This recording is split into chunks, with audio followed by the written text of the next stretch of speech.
grootste probleem van Europa momenteel is een gebrek aan concurrentievermogen. Wij moeten ons nu voorbereiden op een economie die veel competitiever is dan pakweg 30 jaar geleden. Draghi heeft eigenlijk een interessant parcours afgelegd, omdat hij begonnen is als academicus. Hij heeft een doctoraat behaald van een hele prestigieuze instelling in de Verenigde Staten, het MIT, Massachusetts Institute of Technology. Is dan professor geworden aan verschillende Italiaanse universiteiten. Maar ondertussen begon het blijkbaar te kriebelen bij hem om ook in het beleid actief te worden.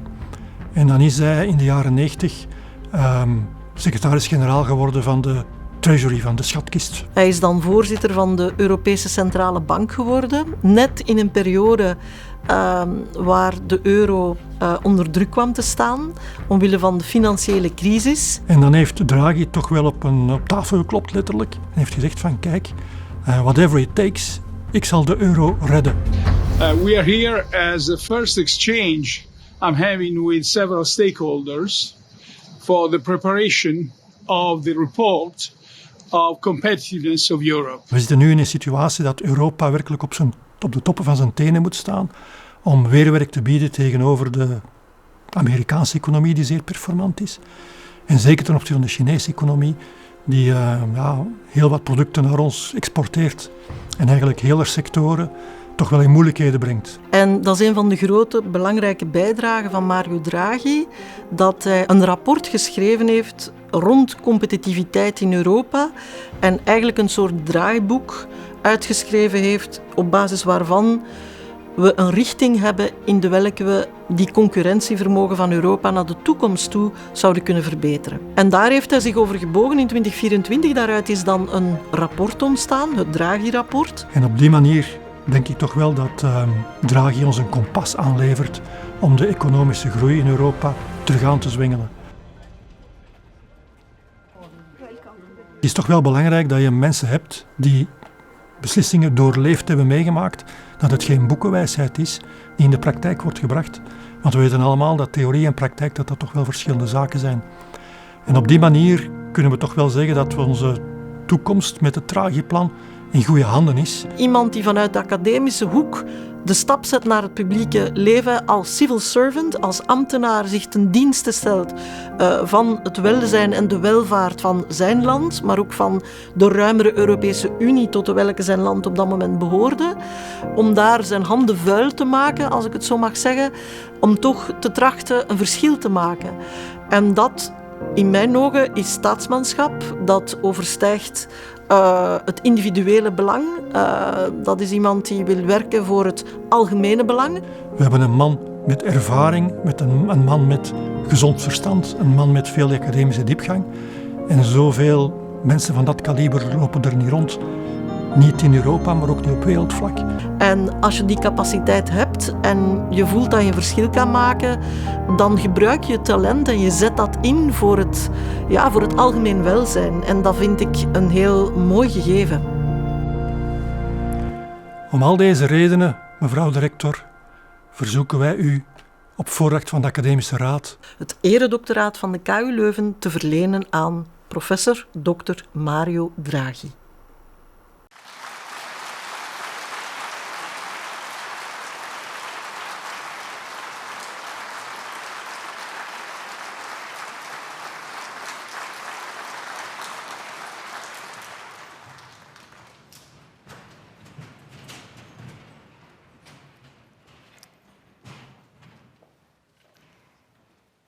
Professor Mario Draghi, KU Leuven is honoring you for your exceptional contribution to the process of European economic and monetary integration, for your leadership grounded in responsibility, calm judgment, and intellectual rigor in times that the Eurozone was facing an existential crisis, for providing a strategic compass that positions the European Union successfully within a rapidly changing world characterized by looming fragmentation and geopolitical tensions, for combining academic work with a strong dedication to public service, which serves as an example for future generations.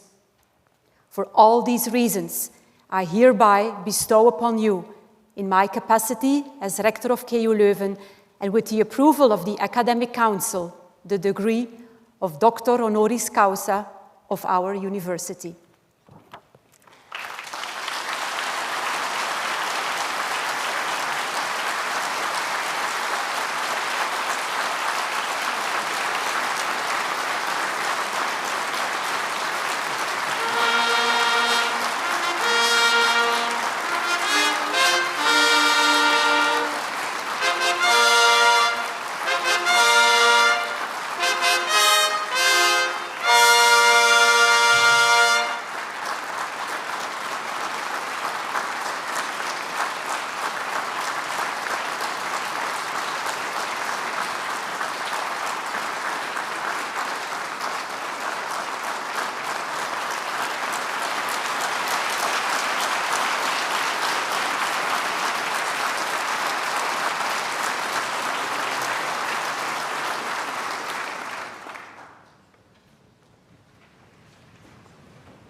Well, first of all, I just want to thank the University of Leuven for this extraordinary honor, and especially the rector, Séverine Vermeer, and the promoters. I mean, I was moved by the words they used. I don't think it ever happened to me to hear so many compliments about me.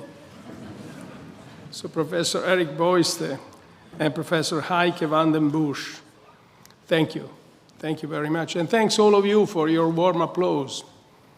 It's a great encouragement today. I intend to spend a few minutes with you giving sort of an overview of what is the landscape, at least the way I perceive it today in Europe.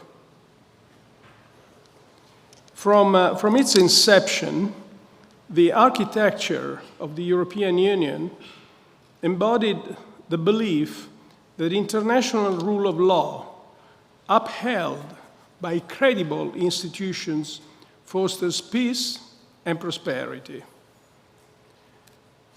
Since no European state retained the capacity to defend itself alone, our security doctrine was shaped by the protection afforded by America. Together, and always in alliance with the United States, we were able to face any threat and deliver peace within Europe, between ourselves.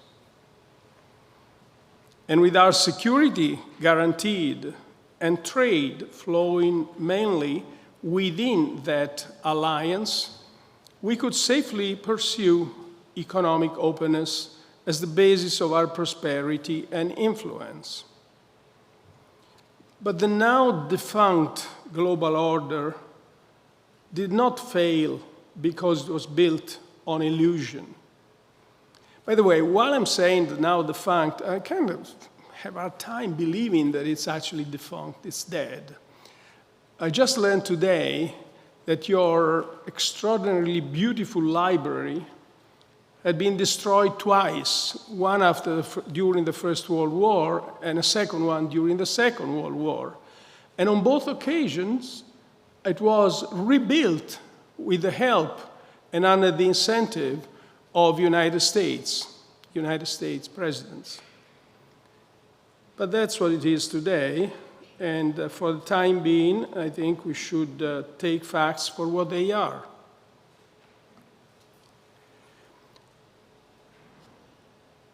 This order, I was saying, didn't fail because it was built on illusion, as some people are saying today. The order delivered real and widely shared gains for the United States, first and foremost, as hegemon via unquestioned influence in all domains and the privilege of issuing the world's reserve currency. For Europe, through deep trade integration and unprecedented stability, and for developing countries through participation in the global economy, lifting billions out of poverty. The system's failure lies in what it could not correct. Once China joined the WTO, the boundaries of trade and security began to diverge. We had always traded beyond the alliance, but never before with a country of such scale and with ambitions to become a separate pole itself.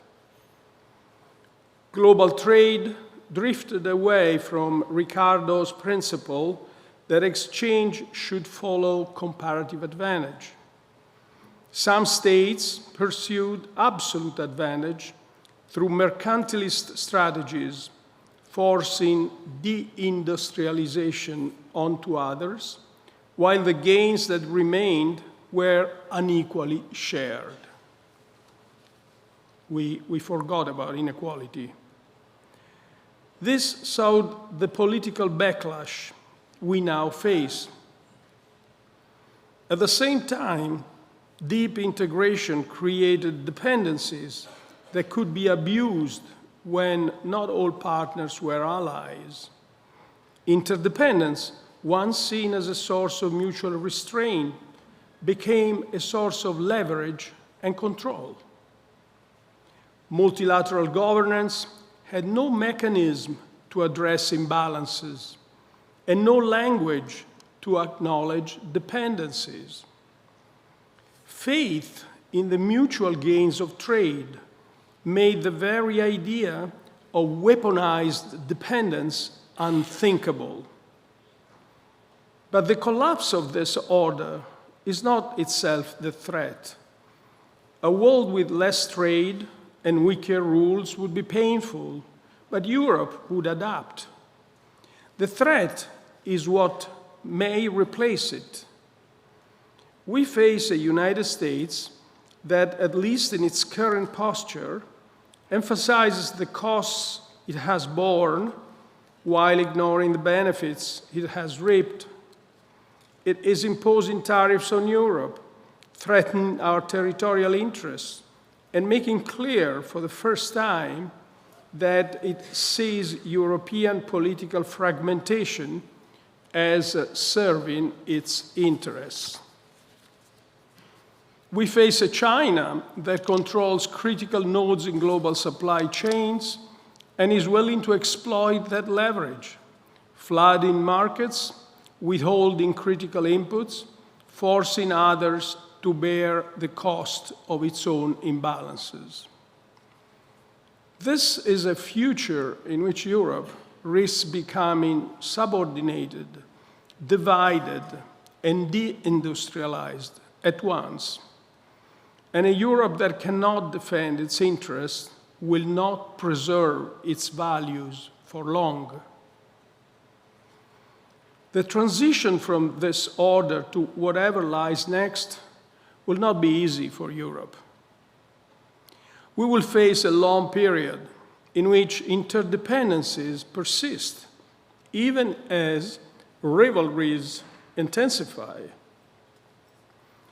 We remain heavily dependent on the United States for energy, technology, and defense.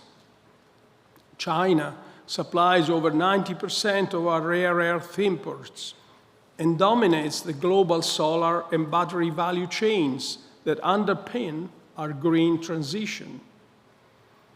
In this period, the best path for Europe is the one it is now pursuing: to conclude trade agreements with like-minded partners that offer diversification, and to deepen our position in supply chains where we are already critical. This is where Europe has power today. In 2023, the European Union was the world's largest exporter and importer of goods and services, with imports from the rest of the world totaling 3.6 trillion euros. It's also the largest trading partner of more than 70 countries. And we hold critical positions in several strategic industries. European firms control 100% of extreme ultraviolet lithography, the technology required to make advanced chips. We produce half the world's commercial aircraft. We design the engines that power the vast majority of global shipping. In this context, it's wrong to think of trade agreements primarily in terms of growth. Their purpose now is strategic, to strengthen our position and realign our relationships now that trade and security no longer fully overlap. But this is a holding strategy. It's not a destination. Individually, most European countries are not even middle powers capable of navigating this new order by forming coalitions, each bringing distinctive assets to the table, whether raw materials, technological niches, or strategic geography. But collectively, we have something greater: scale, wealth, political culture, and 75 years of building the institutions of a common project. Of all those now caught between the United States and China, Europeans alone have the option to become a genuine power themselves. So we must decide. Do we remain merely a large market subject to the priorities of others? Or do we take the steps necessary to become one power? But let us be clear. Grouping together small countries doesn't automatically produce a powerful bloc. This is the logic of confederation, the logic by which Europe still operates in defense, in foreign policy, in fiscal matters. This model does not produce power. A group of states that coordinates remains a group of states, each with a veto, each with a separate calculus, each vulnerable to being picked off one by one. Power requires Europe to move from confederation to federation. Where Europe has federated on trade, on competition, on the single market, on monetary policy, we are respected as a power and negotiate as one. We see this today in the successful trade agreements being negotiated with India and Latin America, where we have not, on defense, on industrial policy, on foreign affairs, we are treated as a loose assembly of middle-sized states to be divided and dealt with accordingly. And where trade and security intersect, our strengths cannot protect our weaknesses. A Europe unified on trade but fragmented on defense will find its commercial power leveraged against its security dependence, as is happening now. Some will say that we should not act until our position is stronger, until we are more unified, until escalation is less costly. But this trade-off is illusory. It is only by moving that we create the conditions to act more decisively later. Unity does not precede action. It is forged by taking consequential decisions together, by the shared experience and solidarity they create, and by discovering that we can bear the result. Consider Greenland. The decision to resist rather than accommodate required Europe to carry out a genuine strategic assessment, to map our leverage, identify our tools, and think through the consequences of escalation. The willingness to act forced clarity about the capacity to act. And by standing together in the face of a direct threat, Europeans discovered a solidarity that had previously seemed out of reach. The shared resolve resonated with the public in ways that no summit communiqué could have achieved. At the same time, building collective strength will not be the same for Europe as it has been for China, or now looks to be for the United States. The United States, in its current posture, seeks dominance together with partnership. China sustains its growth model by exporting its costs onto others. European integration is built differently, not on force, but common will, not on subjugation, but shared benefit. It is integration without subordination, vastly, vastly preferable, but vastly more difficult. This demands a different approach. I've called it a pragmatic federalism. Pragmatic because we must take the steps that are currently possible, with the partners who are actually willing in the domains where progress can currently be made. But federalism, because the destination matters.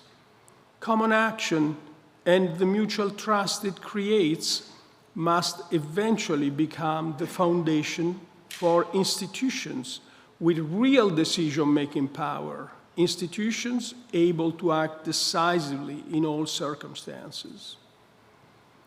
This approach breaks the impasse we face today, and it does so without subordinating anyone. Member states opt in. The door remains open to others, but not to those who would undermine common purpose. We do not have to sacrifice our values to achieve power. The euro is the most successful example. Those who were willing went ahead, built common institutions with real authority, and through that shared commitment, forged a solidarity deeper than any treaty could have prescribed. And since then, 9 more countries have chosen to join. This would not be a straight path. As Schuman said in 1950, Europe will not be made all at once. Not all countries will join every initiative from the outset, whether in energy, technology, defense, or external policy.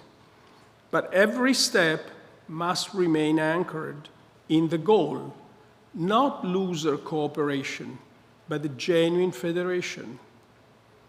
Some may delude themselves that the world hasn't really changed, or that geography makes them immune. Some may believe that surrendering economic independence or even territory doesn't threaten their ability to preserve the values that define us. But that should not stop the more clear-sighted from forging ahead. We are all in the same position of vulnerability, whether we see it yet or not. The old divisions that paralyzed us have been overtaken by a common threat. But threat alone will not sustain us. What began in fear must continue in hope. As we act together, we will rediscover something that has long been dormant: our pride, our self-confidence, our belief in our future. And on that foundation, Europe will be built. Thank you.